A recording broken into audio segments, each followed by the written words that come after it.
Congratulations! Your students have learned to make a sound consistently enough for you to teach them a few other tricks. As I mentioned in our Beginner Mouthpiece ebook, your students' first task was to make sound consistently, and as soon as they've mastered that, they spend the rest of their career, or to infinity and beyond, trying to make the best sound in everything they do. Whether they realize it or not, the quality of their sound will affect how successful they will be in their technique, range, musicality, and more. Sound is the number one indicator of health in a musician's playing. Sometimes the first signs of poor health in a student's playing can be the result of having outgrown their mouthpiece. Issues with louder dynamics, range, and articulation can be signs that the small diameter and cup of their beginning mouthpiece are causing air to back up on them, and as a result prevent the air to flow in a healthy manner. If the air is unhealthy, then the sound is unhealthy, which makes every other skill labored. These are your first signs that it is time for a step-up mouthpiece. Now, if braces are involved or recovery from a physical injury that affects performance, it is probably not the right time to start changing a mouthpiece, except to temporarily aid performance with the braces or recovery. But once recovered or braces free, you would want to move ahead with finding the next step for your students' embouchure growth. In this recent Dentist Week podcast, This Is You, I discussed this subject with three of our artists, Melvin Jones, Decker Babcock, and Evan Clifton.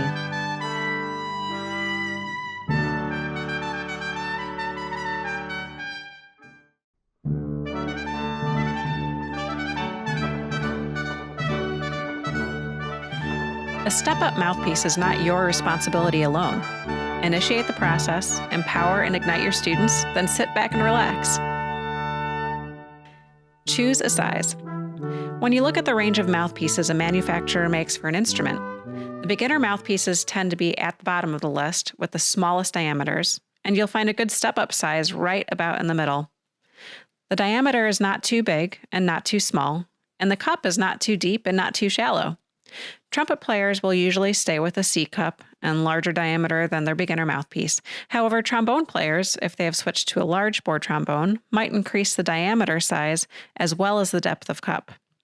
Increasing the diameter of the mouthpiece allows for more of their embouchure and aperture to buzz, and their developed muscles can now support the extra area of buzzing lip. Extra resonance equals extra sound, which will make your brass players happy. Don't worry, we'll check out some sizes in a minute. Once you narrow down the size you want to suggest, the best mouthpiece for your student is going to be the one that matches their dream sound. To do this, they must have a tone concept.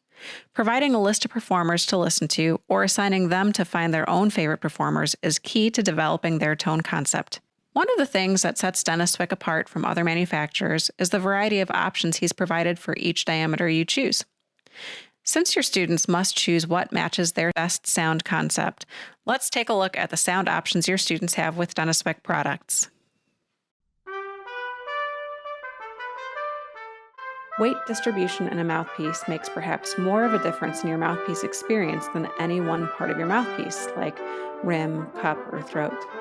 For instance, if you were to take 4 identical mouthpieces and modify their exterior shapes so each mouthpiece had a different weight and/or shape, your experience with each would be vastly different. The mouthpiece resonates in the instrument as you play, so a lighter mouthpiece will provide some zing to your sound, where a heavier mouthpiece may sound dark or more centered. By creating the classic, heritage, American classic, ultra, and heavy top profiled mouthpieces, Dentist Wick not only gives the player a variety of sizes to try, but offers varying contours and mass distribution profiles as well, which provide a layer of options that most manufacturers can't provide.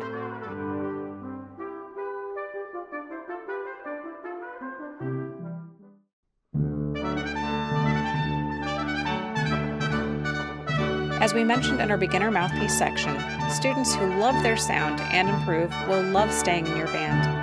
Frustrated students will want to quit. Since mouthpiece-caused frustration is something we can fix, let's focus on how to easily transition your students to their next mouthpiece using little of your time. Here is a step-up rollout plan to help streamline your tasks and define your resources. The goal in all of this is to train your students to be able to make a choice with the aid of some boundaries that you set. First, let's prepare them. Prepare your students by making the step-up process an event or challenge for them. Create assignments with a goal to develop a sound concept. Empower them by making them decide what sounds bad, and challenge them to decide what sounds good. You got some great suggestions on how to do this in the beginner ebook. And if you're looking for some good brass artists to suggest, check out the Denniswick artist roster and visit the Denniswick Radio on the Denniswick app. And speaking of the Denniswick app, let's utilize the Denniswick app to narrow down the step-up options that you feel will best suit your students.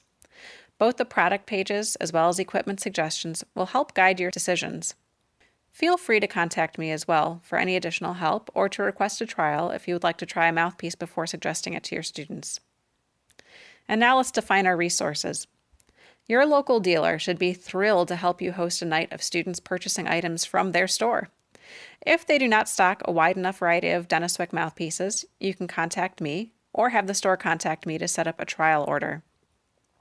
In this case, we would send samples of the mouthpieces to the store you've chosen, and the store can either stock these sizes, or we can set up a drop ship through the store to have the mouthpieces shipped directly to your student after they've chosen what they like. Online stores might have their own system for trials, so find a dealer that makes this easiest for you, and then make this an annual or biannual tradition that requires no additional planning and no additional time out of your schedule. And now it's time to relax. Congratulations, your job is done.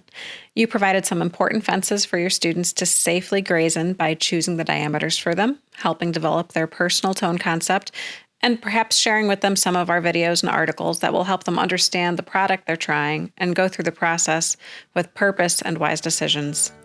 You may want to follow up with them after their trial and purchase is done and have them explain to you how and why they choose their mouthpiece.